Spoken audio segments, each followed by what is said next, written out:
probably noticed I don't feel about that war the way we were told we were supposed to feel about that war, the way we were ordered and instructed by the United States government to feel about that war. You see, I'll tell you, my mind doesn't work that way. I got this real moron thing I do. It's called thinking.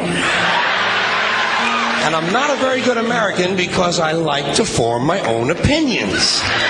I don't just roll over when I'm told to. Sad to say, most Americans just roll over on command. Not me. I have certain rules I live by. My first rule, I don't believe anything the government tells me. Nothing. Zero. Nope.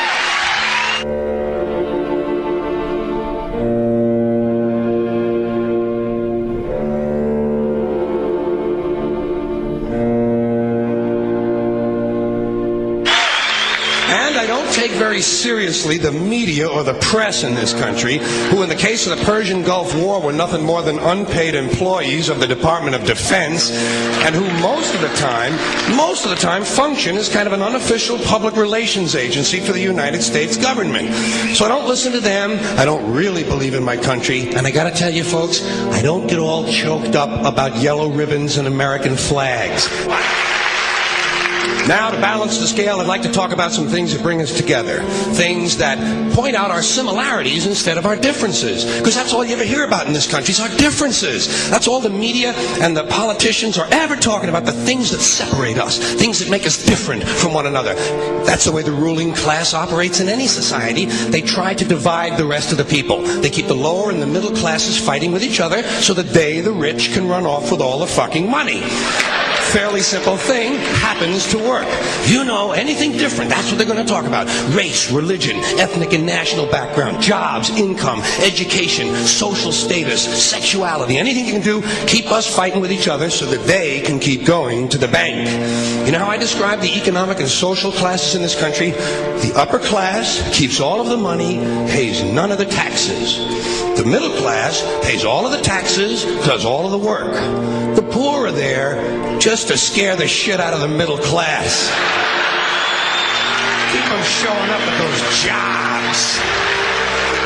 Politicians know that word. They use it on you. Politicians have traditionally hidden behind three things: the flag, the Bible, and children. No child left behind. No child left behind. Oh, really? Well, it wasn't long ago you were talking about giving kids a head start. Head start, left behind. Someone's losing fucking ground here. But there's a reason. There's a reason. There's a reason for this. There's a reason education sucks, and it's the same reason that it will never, ever, ever be fixed. It's never going to get any better. Don't look for it. Be happy with what you got. Because the owners of this country don't want that. I'm talking about the real owners now. The big, the wealthy, the real owners, the big wealthy business interests that control things and make all the important decisions. Forget the politicians. They're irrelevant. The politicians are put there to give you the idea that you have freedom of choice. You don't. You have no choice. You have owners. They own you. They own everything. They own all the important land. They own and control the corporations. They've long since bought and paid for the Senate, the Congress, the state houses, the city halls. They got the judges in their back pockets, and they own all the big all the big media companies. So they control just about all of the news and information you get to hear. They got you by the balls. They spend billions of dollars every year lobbying to get what they want. Well, we know what they want. They want more for themselves and less for everybody else. But I'll tell you what they don't want. They don't want a population of citizens capable of critical thinking. They don't want well-informed, well-educated people capable of critical thinking. They're not interested in that. That doesn't help them. That's against their interest. That's right. You know something? They don't want people who are smart enough to sit around the kitchen table and figure out how badly they're getting fucked by a system that threw them overboard 30 fucking years ago. They don't want that. You know what they want? They want obedient workers. Obedient workers. People who are just smart enough to run the machines and do the paperwork, and just dumb enough to passively accept all these increasingly shittier jobs with the lower pay, the longer hours, the reduced benefits, the end of overtime, and the vanishing pension that disappears the minute you go to collect it. And now they're coming for your Social Social Security money. They want your fucking retirement money. They want it back so they can give it to their criminal friends on Wall Street. And you know something? They'll get it. They'll get it all from you sooner or later because they own this fucking place. It's a big club, and you ain't in it. You and I are not in the big club.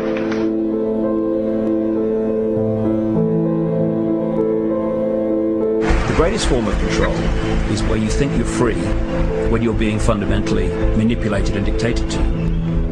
One form of dictatorship is being in a prison cell and you can see the bars and touch them. The other one is sitting in a prison cell but you can't see the bar, you think you're free. What the human race is suffering from is mass hypnosis. We are being hypnotized by people like this.